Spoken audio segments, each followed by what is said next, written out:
Good morning, everyone. Today we have an optional memorial. In other words, it's one of those that we consider if we choose to, and it is the memorial of Saint Denis. Now, he was a man who lived around about the middle of the 3rd century, and he went off to Paris to bring the gospel there. Now, at that time, the Gauls were very much in power at the time and weren't necessarily favoring the Christians at all. The Gauls always think of Asterix and Obelix, for those of you who can relate to that, but a different philosophy. And while he was there, he managed to build a church, spreading the gospel to the people of Paris. Unfortunately, it didn't go down too well for him because he was also the first martyr of Paris. Poor fellow lost his head. But he was a man who had a significant influence on the people there, early Christians. And there are memorials to him, Saint Denis, in France, and particularly around Paris. The Gospel of today, Luke's Gospel, chapter 11, brings us Luke's version of the Lord's Prayer.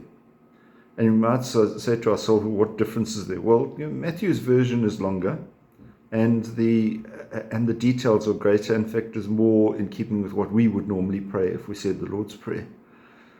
But the essence of Luke's version is the same.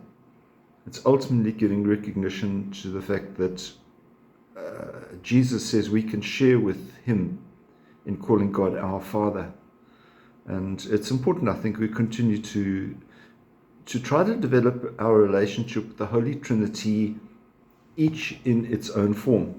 So we might find, well, it's easy to have a relationship with Jesus and understand him because he was a human being. There's lots of writing about him.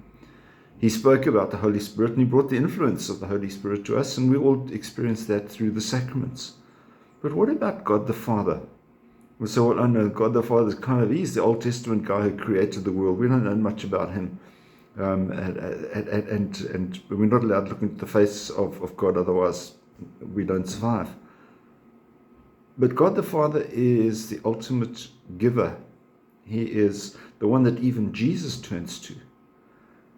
And there's a comfort, if you like, in going to our Father and asking him for things and for thanking him for things and asking him for guidance. So let's remember to say the Lord's Prayer and pray it with a sincerity and an intimacy that perhaps we haven't had before. You have a wonderful day. Keep yourself safe. We'll see you again. God bless. Bye-bye.